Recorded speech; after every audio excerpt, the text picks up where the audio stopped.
Seorang ibu membunuh 5 orang anak dia di rumah dengan cara melemaskan diorang dalam tub mandi. So anak yang sulung berumur 7 tahun, yang adik dia 5 tahun, 3 tahun, 2 tahun dan yang paling kecil berumur 6 bulan. Selepas dia membunuh anak dia, dia call polis, suruh polis datang rumah dia, dia buat pengakuan, saya dah bunuh anak saya. Sebab tu dia call husband dia pula dan dia suruh husband dia balik lah. Sebab dia kata ada perkara yang jadi kat rumah. So kalau kita ikutkan logik kan, satu, macam mana seorang ibu boleh tergamak membunuh kesemua anak dia? Dan yang kedua, macam mana boleh mengaku yang dia dah bunuh anak dia? Siapa yang dia nak sebenarnya? Kes ni bila dibawa ke trial, memang dia dijatuhkan hukuman penjara seumur hidup sebabkan jenayah dia yang dilakukan. Tapi selepas tu hukuman dia berubah disebabkan Andrea ni dikira tidak siuman ketika melakukan pembunuhan tu.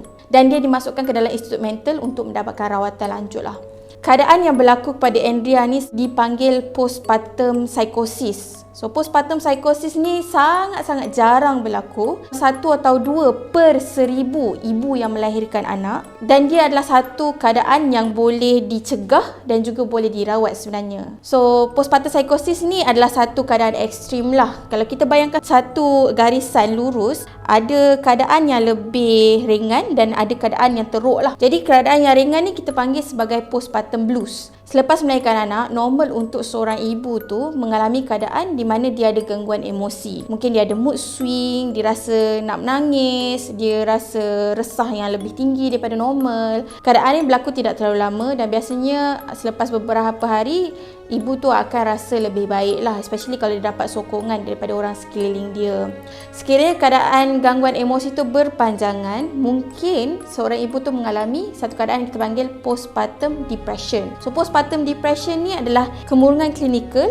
Biasanya 3 hingga 6 bulan lepas baby tu lahir, ibu ni boleh merasakan simptom-simptom kemurungan macam low mood, ada gangguan tidur, gangguan selera makan, kemudian dia rasa diri dia tak guna, dia rasa dia ibu yang tak baik, dan ada juga yang mempunyai pemikiran untuk menghabiskan hayat dia lah. Jadi bagi ibu yang ada postpartum depression ni, biasanya kita akan mulakan rawatan lah di hospital. Selepas dapat rawatan, dia akan jadi lebih baik lah. Dan keadaan yang lebih teruk ialah apa yang berlaku pada Andrea tadilah, postpartum psychosis. Bukan setakat dia ada kemurungan, dia mengalami keadaan di mana dia tidak boleh membezakan antara yang realiti dan yang bukan realiti. So ada simptom-simptom seperti halusinasi, dia ada dengar suara, bisikan daripada syaitan bahawa dia seorang ibu yang tidak baik dan dia perlu untuk bunuh anak dia tu. Dan juga delusi, dia ada kepercayaan dia yang tidak selarilah dengan realiti. Bagi dia, apa yang dilakukan tu adalah untuk menyelamatkan anak dia daripada neraka. Dan dia percaya kalau dia bunuh anak dia, setan akan dihapuskan daripada bumi. Perkara tu mendorong dia untuk melakukan apa yang dia buat lah. Of course, kita perlu mendapatkan rawatan dari hospital lah,